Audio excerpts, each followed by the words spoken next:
Good morning.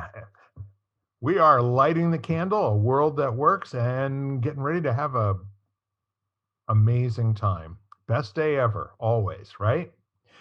So we do this and we have conversations that are designed to empower us. And if they empower us, we're pretty sure they're going to empower you too.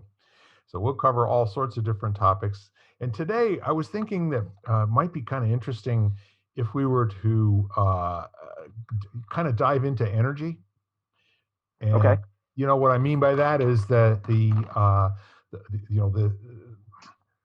you've got these invisible forces, in the universe that have a very, very important responsibility in terms of tying everything together.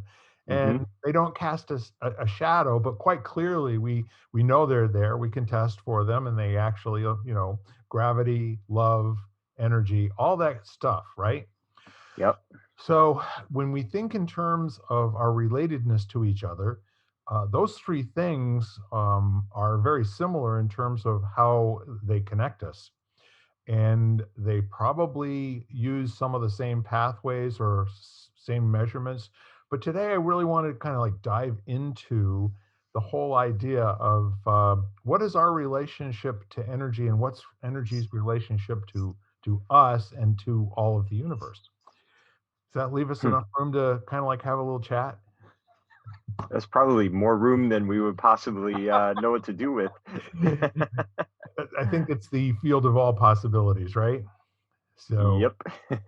so I think the main thing is that there have been wisdom teachings, for centuries and for hmm probably for millennia, that talk about how the people that spend an entire lifetime trying to understand their relationship to the all in all, if you will, that we are not separate from the whole, but we are the whole in one particle, as you like to say about the ocean, right?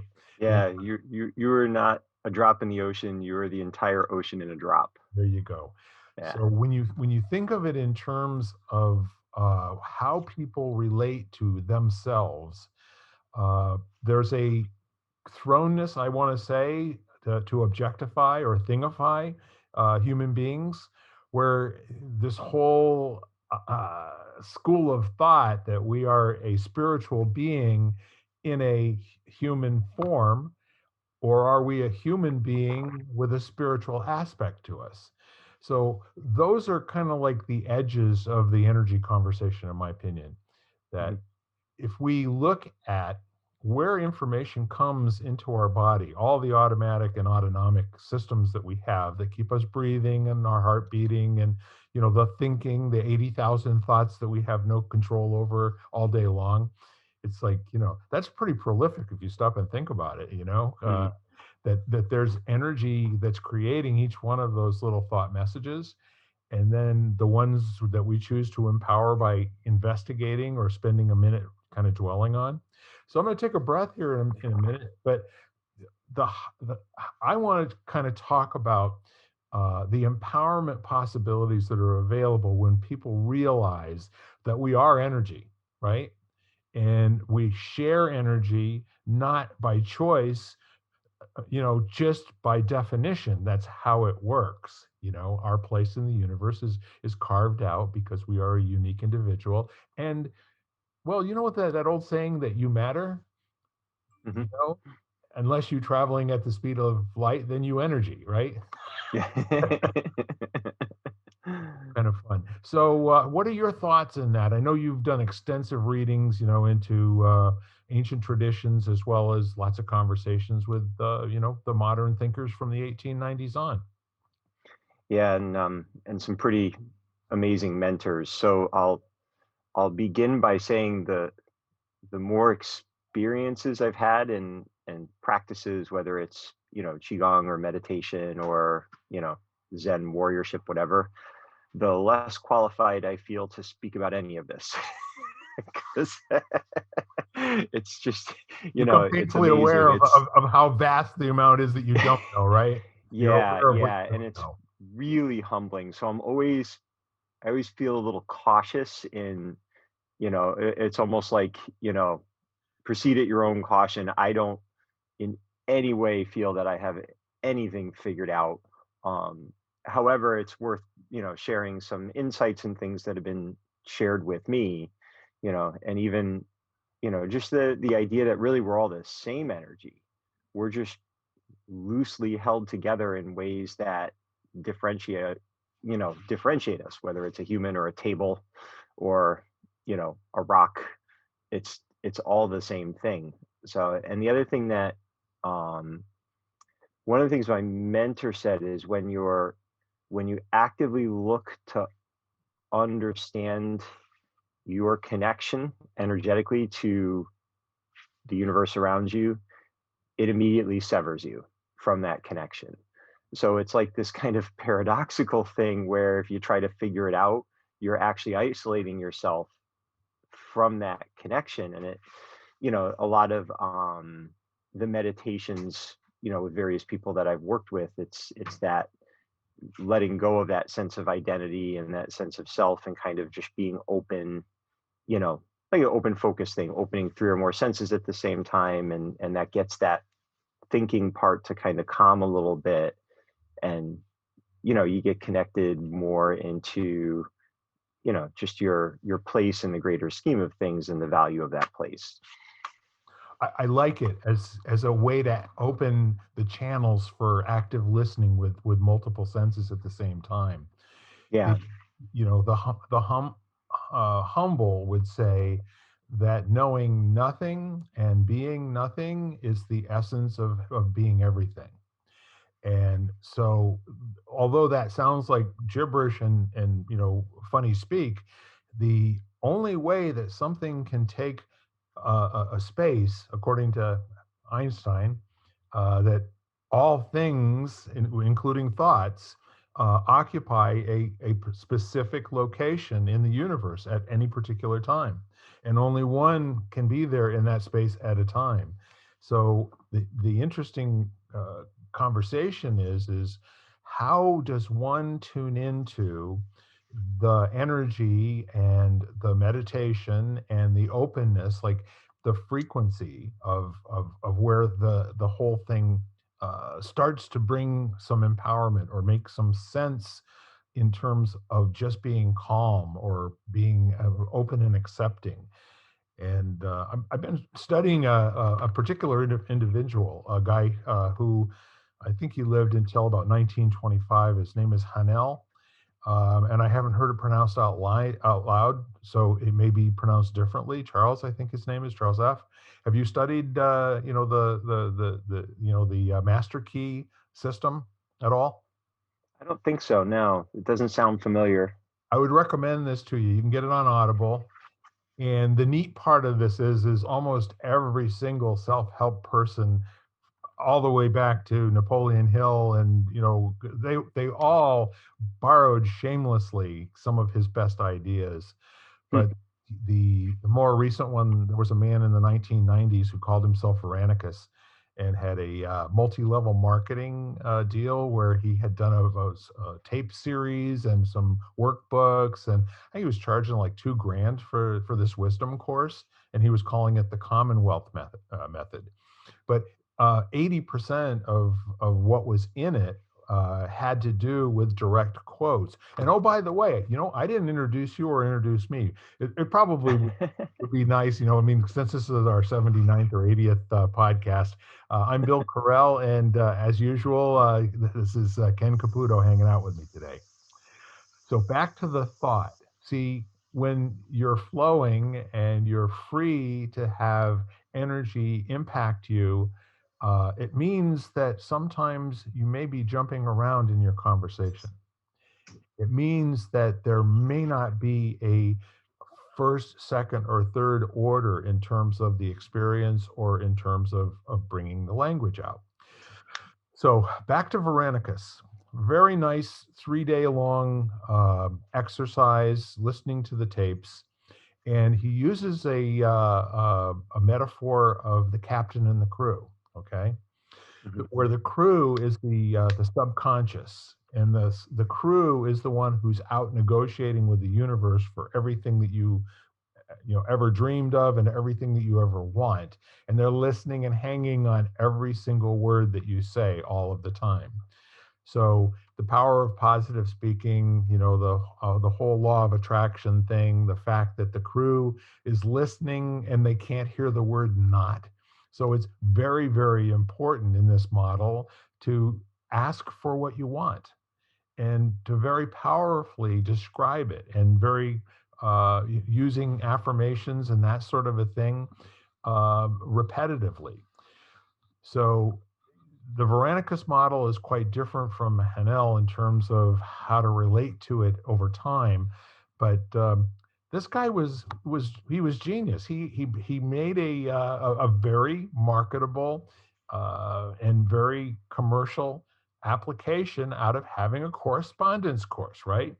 Mm. That took place over 24 weeks. And every single week you would get a new piece of it. And then ultimately, years later, it all got combined into the book that's available that I mentioned earlier on Audible, the Master Key System. So, what's inside of all of these things that cause us to think, Ken? When you're at a point where you can be so respectful of the vast areas where people have studied and forgotten more than you and I will ever know, and that some people consider us to have been pretty good studiers as well, right? Mhm. But we have at least an appreciation that the lifetime's worth of work that other people have spent getting to the point where they now can start to instruct people at ways of conditioning their thinking, at ways of learning how to meditate, learning how to bring themselves peace and quiet and empowerment.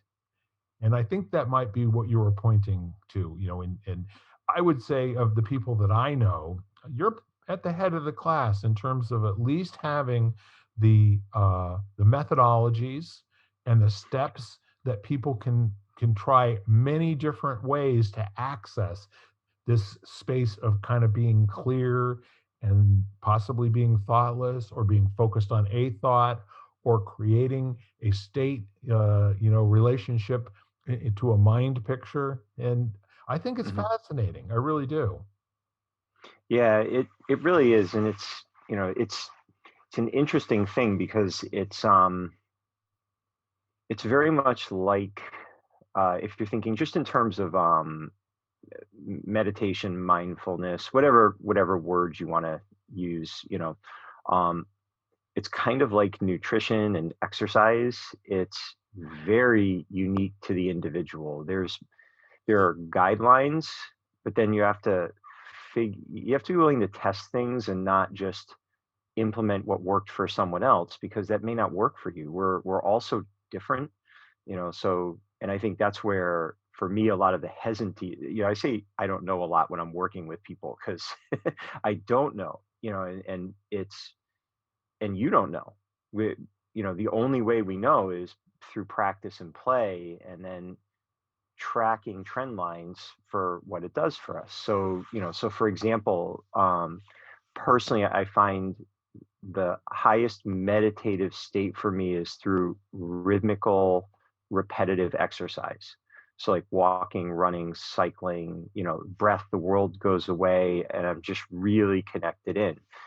For other people, it's sitting still in nature, just sitting by a lake and just doing breathing. And for someone else, it might be writing, or playing with their kids. I mean, we're all different and they can all get you there. So, so a lot of times it's just recognizing what going back to kind of connecting with the energy within you and around you. It's figuring out how you open that space for yourself, and the the wisdom traditions are great because it gives you different like pathways to explore, and then you just have to figure out which one works for you.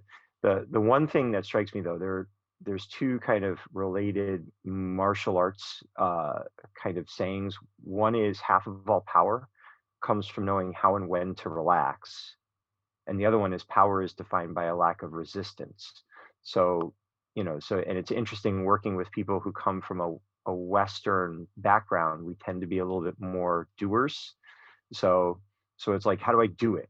How do I get the thoughts to go away? How do I make myself relax? Which isn't what you do. You have to figure out how to allow yourself to go into a state where relaxation comes, where the thoughts just naturally go away.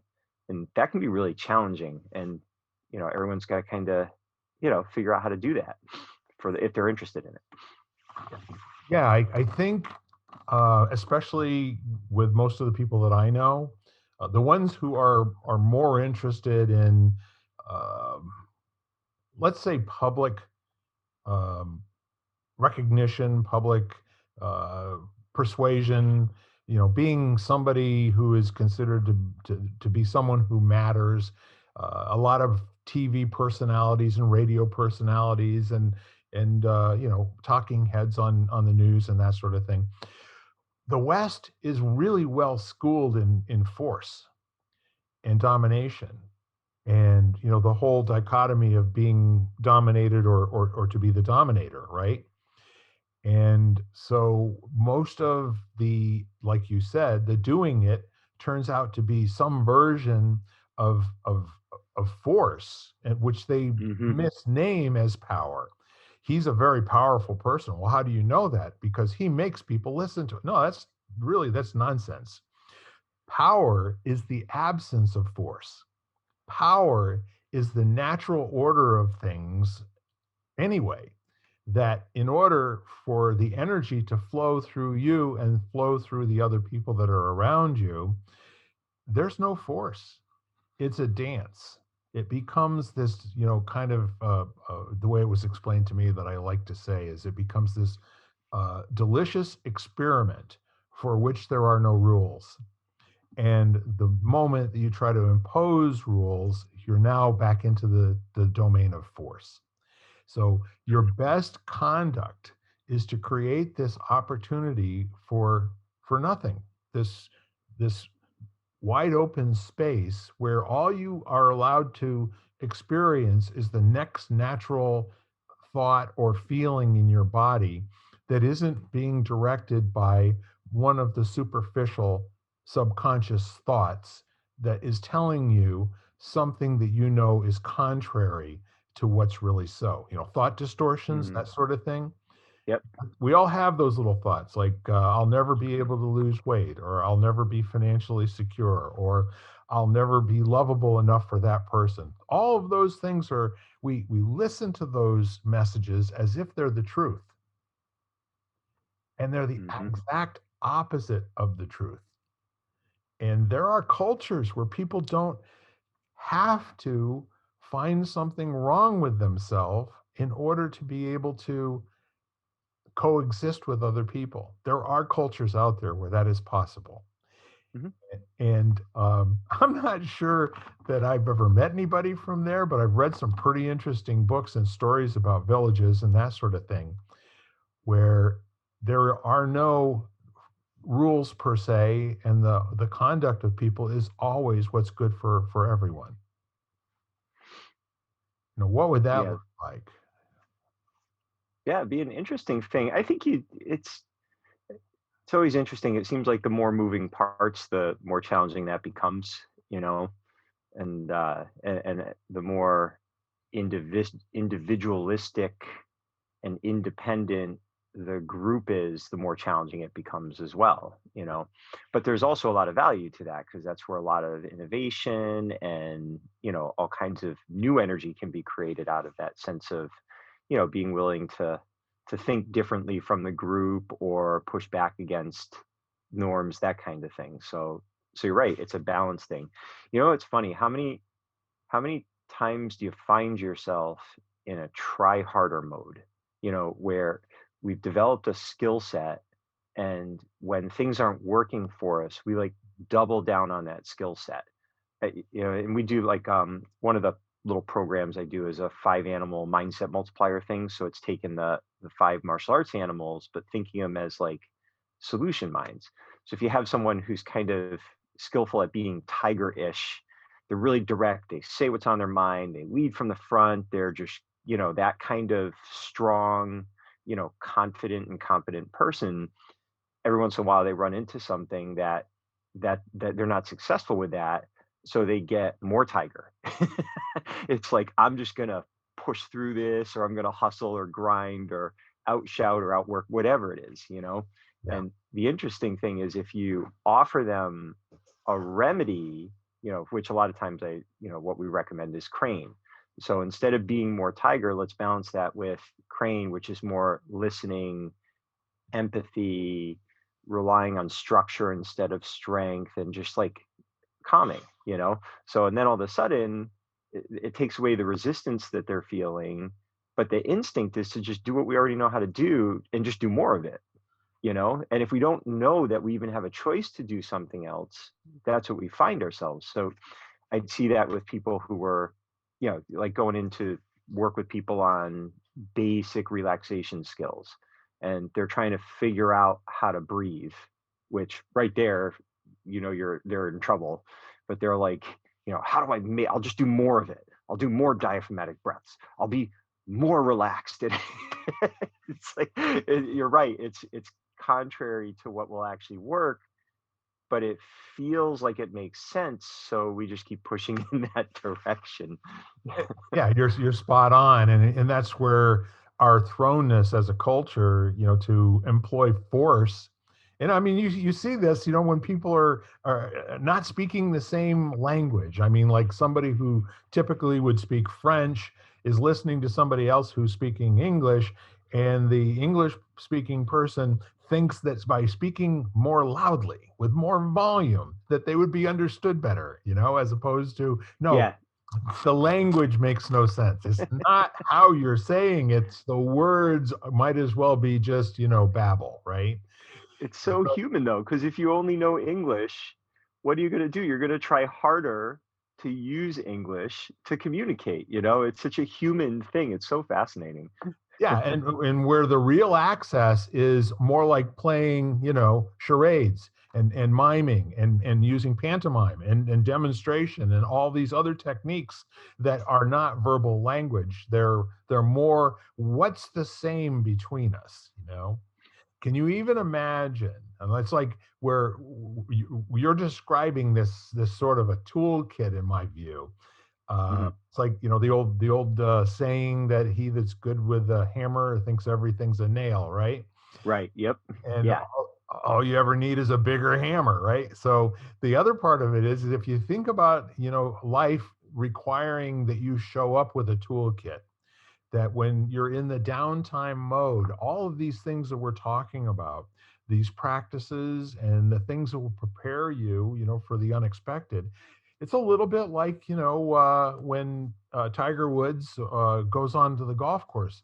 The rules say he can have 14 clubs. He gets to choose which 14, and he has spent every available minute of every waking hour that he can dedicate to becoming good with each one of those tools in its specific application, and then being able to use those tools in ways they were not designed for. This gives you that breadth of knowledge where power can come into a situation and a solution, as you were mentioning before, that the problem no longer seems like a problem. It seems more like a puzzle. It seems Yeah. like Yeah. more of like, let's see what we're made of here. How do we go about making this bad boy, you know? Uh, and so the whole idea with having to act on something where the actual solution comes from being fully ready for it to completely presence itself and act on us. In order to make something disappear, you have to have it be fully present. And when it's not, there'll be something that's still there in the back of your mind that's gnawing at you, or some sort of a physical. I call them sticky notes, but you want to attach something that you don't want to forget to some sort of a physical object. That can be a piece of clothing. It can be a friend. It can be pictures. It can be a dozen different things. But when you pick something up and you hold it in your hand and it reminds you of something that you haven't thought about in 25 or 30 years, that's what I'm talking about. It went into Mhm. a thought time capsule to come back out and jump out of the darkness at you, you know, with either a really good feeling or a really bad feeling sometimes. So the idea of having a metaphorical golf bag with 14 clubs in it, and that your job is not to get good at carrying the bag. Your job is to get, you know, really intimate with the details of the functionality and the usefulness of each one of those tools, because the bag of itself Yeah. has no utility. Yeah. Yeah. And the purpose of what you're focused on is getting the ball in the hole, you Yes. know? Yeah, it's interesting. It's funny, as you say, flashed on when you're cycling and you're going up a really long hill, like you're on a climb for a while, you can actually shift your hips forwards and back on the saddle and kind of recruit different muscles. So if you're closer to the nose of the saddle, you can use a little bit more quad. And if your quads are getting tired, you can shift back and use more like glutes and hamstrings. So as your legs are getting fatigued, you can kind of play with how you can rest, different muscles, or you can stand up. But the point of all of it is to get up the hill, you Yes. know, and as the hill gets more challenging, you have to get a little bit more creative about how you keep moving, so that you can get up the hill. And if you don't get up the hill, now you get back to practicing and figure out how to be more effective the next time you try to go up that hill. It's not like a failure, it's just information. So it's it's a really interesting thing. And there's someone I've gotten to know over the last year, just brilliant guy. He talks a lot about the sunny side and the shady side of the mountain, Yeah. and and how some of us live more on the sunny side where it's kind of more action based and more doers, and then others are more on the shady side where it's more contemplative and a little bit more receiving energy and just kind of hanging out in that space. And whichever side you're on, the opposite side is also necessary, and it's the dynamic interplay between the two that actually creates this illusion of balance, you know, and then now you're riding the bike, I mean, any moment you can fall off the bike. You're not really in balance. It's just the combination of motion and rest and efficiency that keep propelling you forwards, you know? So, and I kind of liked that. Usually you hear yin and yang, but he likes to break some of the paradigms we have existing associations with. So, so he'll just talk about, you sound like you're hanging on the sunny side of the mountain right now. You should walk over to the shady side. And it's kind of cool. I found it helpful. So it might be an interesting metaphor to play with. Yeah, there are dozens of those. You can Oh find yeah. one that allows you to become the observer again in your life, as opposed to the one being acted on. Yeah. So, with that said, so for example, um, I think one of the techniques that I used to use as a supervisor was to gamify corrective action. And many times, if I would sit down to have a conversation with somebody about an unacceptable behavior, I would start with a story, and I would tell them a story about something that was reported that they did without making them a character in the story. I would just say, if, you know, if you were an observer in this situation, um, how would you correct it? If you were, let's say, to put your arm around this person who did this thing, or it was at least perceived by other people that that thing had been done, because almost all of the misbehaviors are conversational. Hmm. Rarely, they're either procedural in a process or they're conversational. But the things that get you noticed are not doing everything that you're supposed to do all the time. It's the things that don't fit, you know? So, Hmm. as you said, the corrective action of where you're going to sit on the saddle and which muscle groups you're using. And so it's all practice, all of life. Every Yeah. single moment is practice. We're Yep. always in this becoming stage. We say we're human beings, but we're, and this isn't I wish I'd have thought of this first, but I'm not old enough to say that. We're human becomings, And Yeah. Yeah. yeah, so if we're always going through, turning from a caterpillar into a butterfly, if we have that idea of ourselves, that there's something beautiful here that's always in the process of becoming, and if we could view other people in that way, the energy that we share and the energy that we, uh, well, I'll say the power. We're going to use those two interchangeably for a moment because we actually do. Electricity, energy, power. All three of those things are like the same thing, right?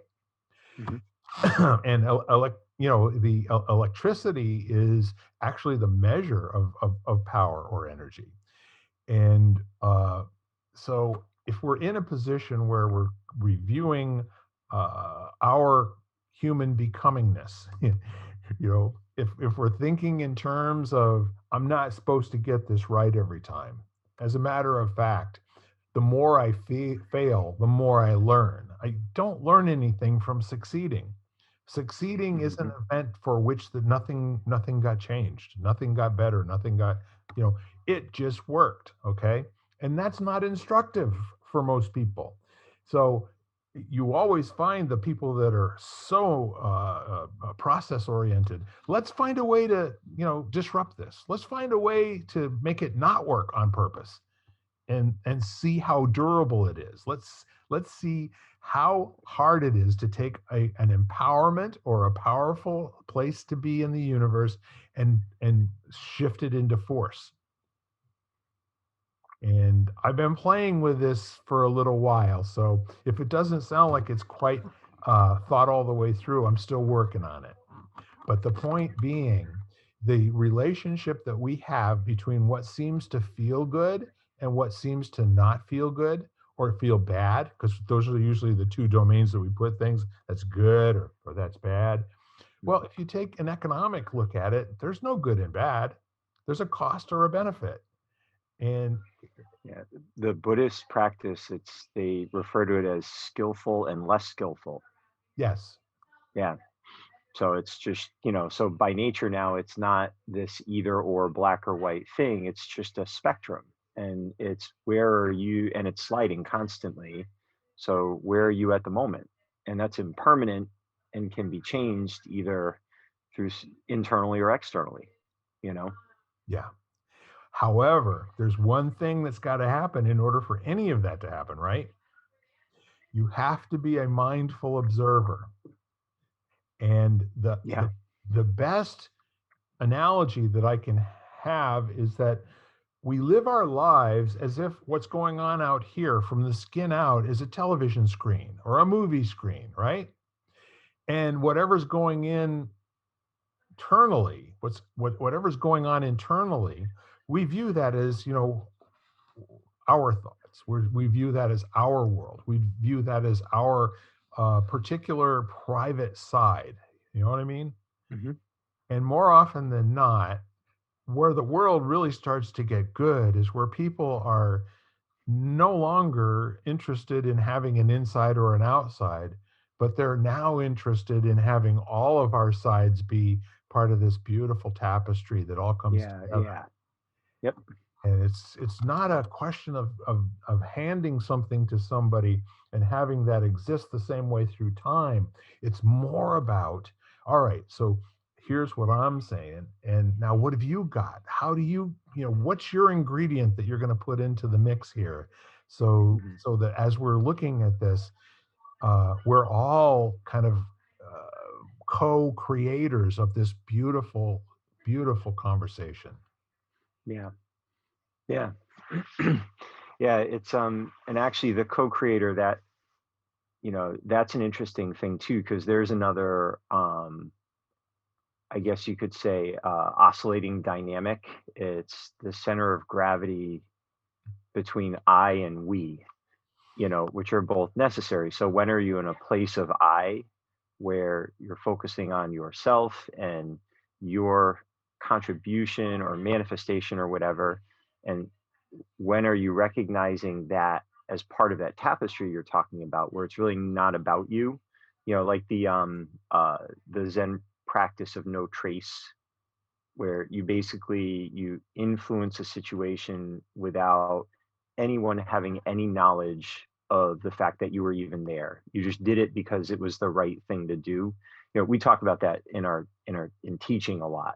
You know, when you're in support, your your purpose is to help the class have an amazing experience without necessarily drawing attention to your contribution to that experience. Someone else is in the lead role, so they're the ones we want everybody focused on. So you're trying to practice that no trace principle.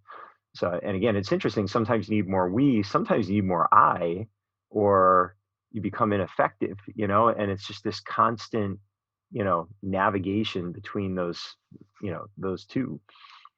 It's kind of an interesting thing. This is all language, and Yeah, yeah. what we're painting is this wonderful picture.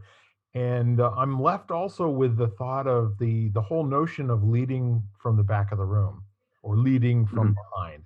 I think the leading from behind thing got corrupted much the way that some of the other things, that were said in the 70s and before got corrupted. For instance, like, the proof is in the pudding. Well, mhm. I don't know which proof you're talking about, but the proof of the pudding is in the eating of it. Yeah. Is it any good? You can't tell until you've had a taste of it, right? So it's a completely different saying than the proof is in the pudding, or the proof of the pudding is in the eating. You have to have these experiences in life. And then there's the other one where I hear people talk about out of the box. Her thinking is really out of the box. Well, what that meant to me back in the old days is like instant milk, plain vanilla, unbranded, good old whatever generic it was came out of the box, and it's outside the box. And the outside the box actually came from a demonstration where, connecting 9 dots together with 4 straight lines. In order for that to work, you watch people struggle, putting lines between 9 dots. But in order for you to do that in one continuous stroke, you have to go outside the 9 dots, outside the Mm, box. And so, see, now, again, don't hear me like I'm being right about that's the only thing this can ever mean. I'm just saying that the outside the box to me it's a whole distinction that could be talked about for minutes, hours and days. There's seminars in terms mhm, of how to view where you are in terms of just the model of the 9 dots. And so, I mean, there are people who have been paid fortunes to demonstrate how to place yourself intentionally outside of the box, mhm, because it's not a natural action for people. They want to be able to uh, assimilate, and what we also call the state of being unconsciously competent. We want to be that for all things. However, when we are unconsciously competent for all things, I think that's like, 5 minutes after they start throwing dirt in our face. hmm. We just can't be alive and be competent at everything. We're not going to be, that good. It's just, and who would want to be? That's not a Yeah, lot. that sounds stressful. It doesn't sound like a heck of a lot of fun. It Yeah. sounds like one of those movies where the person knows the answer to every question and finishes every sentence that the other person is saying. Um, However, it's just, again, it's not one that's where there's power, where the power actually dictates the next natural action based on the ingredients that are there now, not the prescription of what was there the last time something got said and it made sense. Mm. That makes This sense. is Yeah, this is a little tangential, but just thinking about becoming competent at all of these things. Seth Godin wrote a book called The Dip, and it was really, really cool. And the point of the book was quit early or don't quit. Yeah. And he talks about, like, when you start something, there's that. It's kind of like the Dunning-Kruger effect. It's easy, because you don't know what you don't know, and you're just coasting right along. But then you go down into a dip, Yes. and it's climbing out the other side of it. That's where the real the real value, competency, mastery, all that stuff comes from. Yeah. And his whole premise was, because we can't become competent at everything, the value is in recognizing that this is a dip you're not going to want to climb out of, and quitting before you go down into the dip. you know and That's it was really, really interesting. And actually, I'm working with a group right now, and it's part of it is designing the ability to make it easy for people to quit a course right at the beginning if it's not resonating with them, without feeling like they need to complete it because they started it. And it's just such an interesting thing if you give people that ability to be okay. I mean, honestly, that's what Quester's Way was about. We had all the different offerings so that you could try something, and if you didn't fall in love with it, you could not do it. And there were other options. You weren't removed from the environment because you thought you would like learning to play chess and realize that you were more interested in breakdancing. That's okay. You had permission. You could give yourself permission to be okay with recognizing that, and you know changing. you know but isn't it interesting how hard it is when we start something to be okay with quitting it, and then you end up kind of all these half done things, none of which you really feel very good about. Well, you see, know that's the thing, and that's again a demonstration of power and force, because power is having the ability to be informed by recent happenings that would give you better information about what you want to continue doing. hmm And then guess what? You don't have to have a story about it. You yeah, can just, yeah, you know, yeah. that wasn't working. I'm on to something else now. Yep. However, I reserve the right to come back and address that bad boy sometime in the future if there's Yeah, some yeah. reason for me to do so, right? What's funny? It's more likely. I lost count of how many both kids and adults would choose to not do something, and then a year later they came back to it. Sure. And because they didn't feel bad about having chosen not to do it at the time, so it like kept the option open. Yes. And when circumstances were different, or they were in a different place, or for whatever reason, they'd come back and try it again. you know Well, see, and see, this is really a very important and potentially useful part of this conversation. That if people have a very healthy relationship with their own personal failure, it's not going to be something that gets generalized into a character flaw. It's Mhm. going to be something that gets generalized into some decisions. And if those decisions bring about the next good thing that you want to have in your life, and that you're now active in terms of working on that without invalidating yourself as a life's practitioner, our culture, I say, is not good at giving people a free out, as you were saying, to where they could say, Yeah, no, I'm not loving this. And my goal in life is to always be and everywhere be amazing. This is not how I experience being amazing for the hmm most part. And I'm willing to stick in here, through the bad bits to have the good stuff happen afterwards, provided I see that there is some possibility there. So when there is no possibility, you have two choices: keep doing what you're doing over and over again and expecting a different result, or stop. yeah, yeah. Being a quitter isn't always a bad thing. I No. mean, and it's interesting how I know in my world, in my life, that was a terrible thing.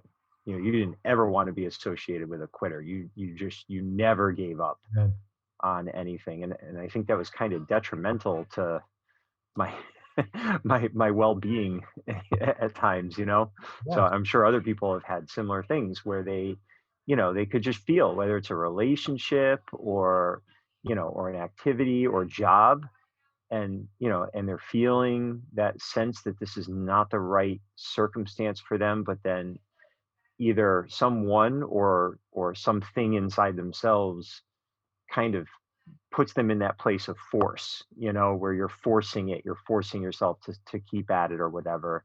And it wasn't the best decision. Yeah. You always learn from it, but maybe Yeah. there were easier ways. Yeah, and the neat part of our lives are, um, we're not the sole judge, jury, and executioner in what happens next. Yeah. We rarely are in that position. And if we are in that position, it's usually something that we say that is not in fact true. Hmm. So the whole neat part of all of this, again, we're talking about being mindful, being both an observer and practitioner, and in such a way that we're going to be a self coach, if you will. If looking for an out in a situation or a conversation or some type of an endeavor or effort that's not producing any forward progress or anything that's worth producing, to be able to be awake enough to say, all right, what now? What's next? And when someone asks, well, what did we do wrong? Or another one of those questions that sounds like it's going to be a postmortem to figure out, whose fault it was that it didn't work. Then there's this whole new opportunity to create a new door into another part of the house that's called, what do we learn by things that don't work? Hmm.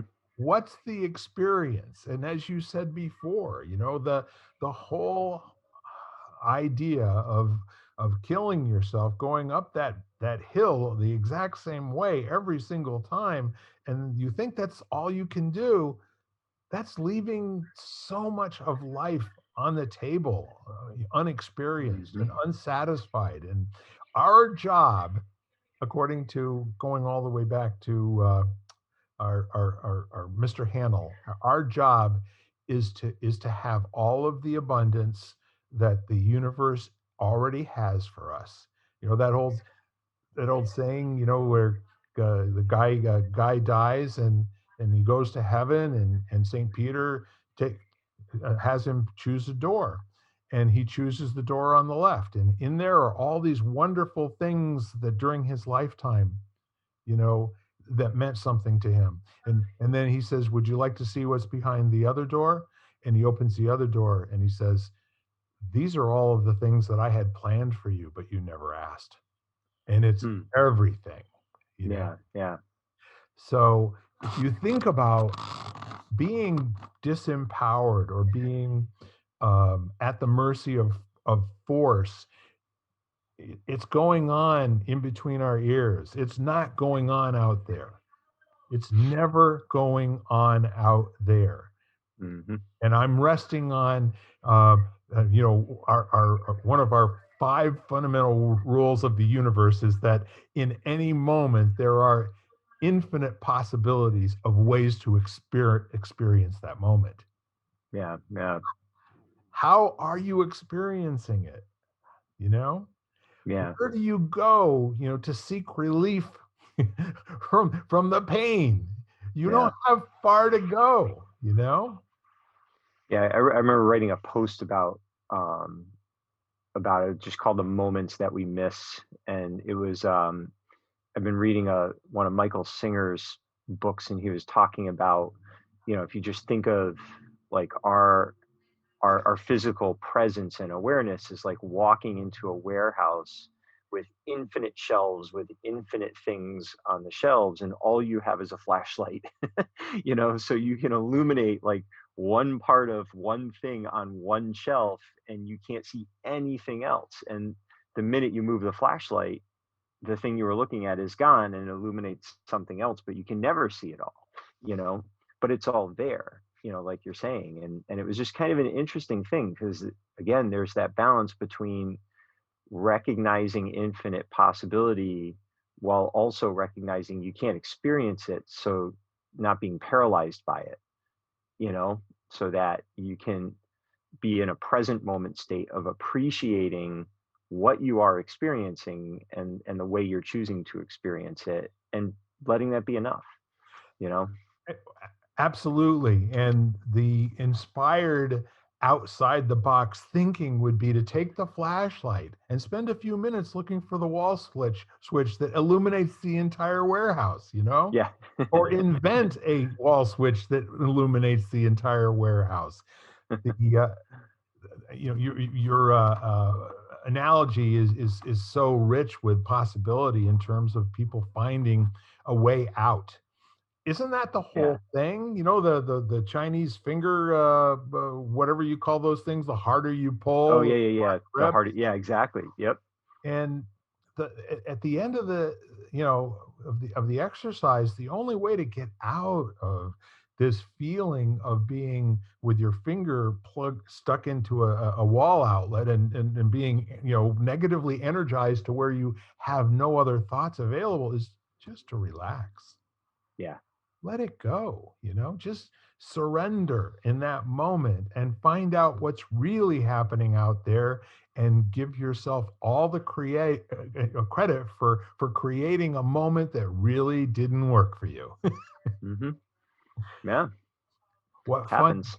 Can you imagine a whole room full of people all having an aha moment where they all just kind of stop for a second? Wait a minute. Let me listen to you first and hear what you've got to say, because um, what I'm hearing in my head isn't working. Yeah, Just yeah, picture a whole room full of people that are there to try to get something done, and arguing with each other, and nobody's listening. yeah. I've been in the aha moment, the room of the aha moment. Yeah. It's really cool. Actually, we would do this thing when we would start our teacher training, where everybody kind of sit in a circle. Yeah, you might have like 30 or 40 people there, and I we'd have everyone select like a little polish, like a river stone. Yes. And because our thing was always drop a pebble, make some ripples. So so we'd begin by all holding this stone, and we're sitting on mats. We're usually in the martial arts space, the matted space, and we just have everybody kind of imagine w- the contribution that they had to give to the community, the school, the students themselves, all that kind of stuff. And then they just let it go. They release it. We would all drop the pebbles at the same time, and they hit the mats, pretty close together. And it was crazy. You could literally feel it in your chest, like this vibration. And everybody was thinking about different things, but we were united by like kind of a common focal point and environment. And it was so funny because every single one of us, every year, for years, they did this. Yes. We'd pick them up and do it again because it felt so amazing, Yeah. and it was just such a cool, simple little thing, but it's what you're talking about. It's just everybody kind of, and we didn't throw the pebble. We didn't talk about it. All we did was release it. We just opened our hand and let it fall. And then everything else took care of itself. It was really kind of a fun metaphor. It sounds remarkable, and I can just picture it, having been in that space myself. Yeah, Uh, yeah. Never done the pebble uh, form, but the neat part of anything that allows people to experience a uh, a moment that is so similar for all the other people in the room. And then the really fun part in doing something like that is if people can go away for a moment and record their thoughts about what just happened and Hmm. how it felt for them. And then come back and share it with each person going around and saying, this is what I saw and what I experienced. And the neat thing there, and I'm now taking what you're talking about and kind of superimposing some of the other things that we did in groups to find out that yes, there were the common experiences, like the feeling in your solar plexus that is just that's that initial thing, and then the feeling that gets acted on in terms of all your life's experiences that are different than everybody else's in the room, and to honestly share, what your reactions to that moment were. Hmm. And that allows the pebble, dropping in that experience to now have more richness and have more, unbelievable. I had no idea that, that kind of thought could happen by a human being. You just blew my mind completely. Yeah. And that's, The other thing I was kind of, oh, I'm sorry, go ahead. I was just going to say, that's the interesting part of life. And we're talking energy. If we're stingy with our listening, and we're stingy with our ability to share moments dropping pebbles with each other, we're the ones that suffer. Yeah. Yeah. I was just going to say that the physical pebble, you talk about energy and the forms it takes, Yes. that, we would all keep those for a year. So you had like this anchor that symbolized that feeling. And when you felt, like you needed a compass, you felt like you were losing your way a little bit, you could kind of hold the pebble and remember, so it connected you back to that experience and helped you just kind of navigate, towards where, the contribution that you would let go of, you had a reminder of what it was. So it was kind of cool having that like physical thing. I would always keep it near me or in my pocket or on my desk or whatever, Yeah. just as a physical reminder. Yeah. Yeah, I think people in general have little keepsakes. I mean, I've got a couple of coins Yeah. that I've been schlepping around for. I mean, Yeah. I've got one coin in my wallet. I believe I've showed it to you, that I've had in one form or another, in the same place for going on 40 years. Yeah.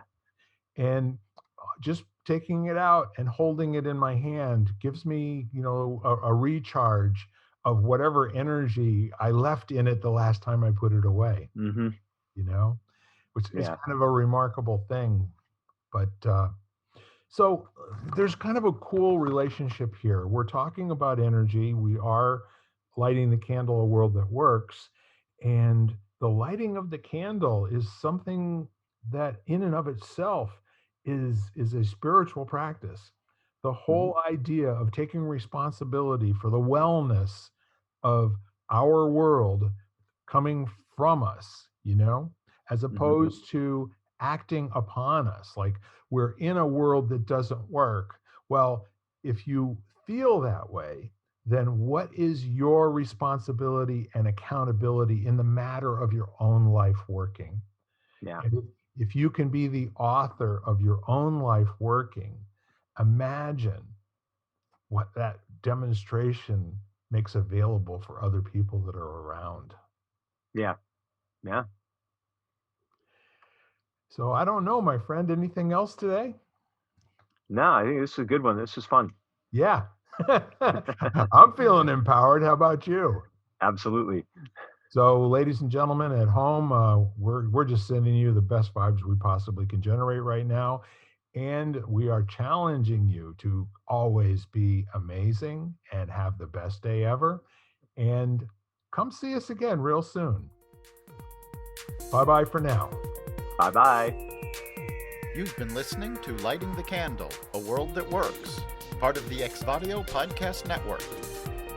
You can hear us at exvadio.com/podcasts, Apple Podcasts app, Google Play, Spotify, iHeartRadio, Stitcher, and wherever you find podcasts.